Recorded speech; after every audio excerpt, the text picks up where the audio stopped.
కూరు Amaravati greenfield corridor నిర్మాణం కోసం కడప జిల్లాలో భూముల్ని సేకరించాలని జగన్ ప్రభుత్వం 2022, 23లో భూసేకరణ నోటిఫికేషన్ ఇచ్చింది. తర్వాత గెజిట్ నోటిఫికేషన్లు కూడా ఇచ్చారు. వాటిని సవాల్ చేస్తూ భూ యజమానులు హైకోర్టులో వేర్వేరుగా పిటిషన్లు వేశారు. పిటిషన్ల తరపున సీనియర్ న్యాయవాది ఓబిరెడ్డి మనోహర్ రెడ్డి వాదనలు వినిపించారు. నోటిఫికేషన్ మీద పిటిషనర్ల అభ్యంతరాలు ఇప్పుడు హైకోర్టు తిరస్కరించింది. జాతీయ రహదారుల చట్టం కింద భూములు సేకరిస్తుంటే భూసేకరణ నోటిఫికేషన్లో ఆ భూముల వివరాలను సంక్షిప్తంగా పేర్కొంటే సరిపోతుంది.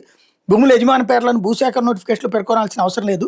జాతీయ రహదారుల చట్టం సెక్షన్ 3A(1) ప్రకారం భూసేకరణ నోటిఫికేషన్ ఏవైనా 2 స్థానిక పత్రికలు ప్రచురిస్తే సరిపోతుంది.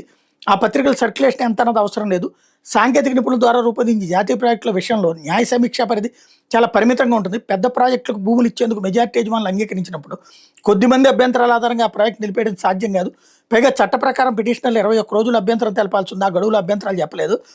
డబుల్ ట్రంపెట్ ఇంటర్చేంజ్ మధ్యలో ఉన్న భూములు కూడా హైవేలో భాగమే. సేకరించిన భూములు వాణిజ్య కార్యకలాపాల కోసం వాడతారన్న అనుమానం ఆధారరైంది. అప్పుడు ఏం జరిగింది? ఈనాడు జ్యోతి పుంకాను కథనాలు రాసింది దీని మీద. జగన్ దోచిపెట్టడానికి, తమ వాళ్ళకి డబ్బులు సంపాదించి పెట్టడానికి ఇవన్నీ అంటూ పుంకాలు కథనాలు రాసి దానికి వ్యతిరేకంగా కథనాలు రాసి జనాల్ని రెచ్చగొట్టినాయి. జగన్ మనుషులంట, అక్కడ వ్యాపారాలు పెట్టుకుంటారంట, వాళ్ళ కోసం అంట, ఇదంతా జనం కోసం కాదంట, అట్లాగే పరిహారం తక్కువ ఇస్తారంట, ఇట్లాగా. ఇప్పుడు అదే దానికి హైకోర్టు ఈ పాయింట్లు ఇచ్చి తీర్పు ఇచ్చింది.